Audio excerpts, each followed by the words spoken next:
ભરૂચ જિલ્લાના પાનોલી પોલીસ સ્ટેશનની હદમાં માતા લક્ષ્મીની પૂજા અને ધાર્મિક વિધિના બહાને આર્થિક સંકટ દૂર કરવાની લાલચ આપી લોકો સાથે લાખો રૂપિયાની છેતરપિંડી આચરતી ટોળકીને પોલીસે ઝડપી પાડી હતી।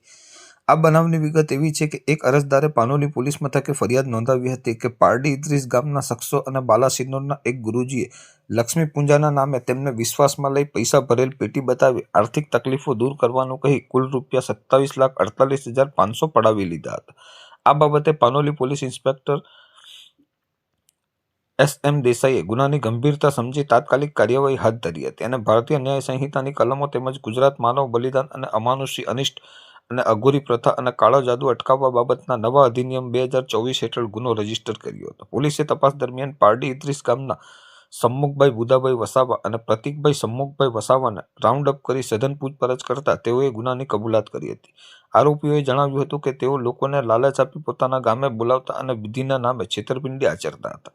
આ ગુનામાં બાલાસિનોરના સુથારભાઈ ઉર્ફે બાપુ નામના અન્ય એક શખ્સનું નામ પણ ખુલ્યું છે, જેને પોલીસે વોન્ટેડ જાહેર કરી તપાસ તેજ કરી છે। ભરૂચ જિલ્લા પોલીસ અધિક્ષક અક્ષયરાજ નાઓના માર્ગદર્શન હેઠળ નાયબ પોલીસ અધિક્ષક ડોક્ટર કુશલ ઓઝાની સૂચના મુજબ પાનોલી પોલીસે આ સફળ કામગીરી કરી અંધશ્રદ્ધાના નામે ઠગાઈ કરતા તત્વો સામે કડક કાર્યવાહી હાથ ધરી છે।